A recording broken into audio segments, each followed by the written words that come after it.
Hello friends, हो जाइए तैयार एकदम धूम और गर्दा मचाने के लिए। जी हाँ फ्रेंड्स, तो आज हम इस वीडियो में बात करने वाले हैं खेसारी लाल यादव जी के बारे में। जी हाँ फ्रेंड्स, खेसारी लाल यादव जी और अक्षरा सिंह के आज एक बहुत बेहतरीन बहुत ज़बरदस्त सॉन्ग रिलीज हुआ है Blue Beat Bhojpuri YouTube channel पर। जी हाँ फ्रेंड्स, इन दोनों जोड़ी का बहुत बेहतरीन होली स्पेशल सॉन्ग रिलीज हुआ है।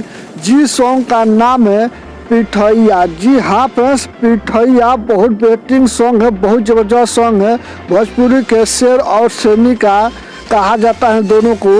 अब बहुत ज़बरदस्त सॉन्ग, अगर आप लोग नहीं सुने तो एक बार जरूर जाइए Blue Beat Bhojpuri YouTube channel पर और खूब ढेर सा प्यार आशीर्वाद दीजिए अक्षरा सिंह और खेसारी लाल यादव जी को। प्लीज़ मेरे चैनल को आप सब्सक्राइब कर लीजिए। हम आपके लिए ऐसे ही नए नए अपडेट लेकर आते रहूँगा। तब तक के लिए बाय बाय।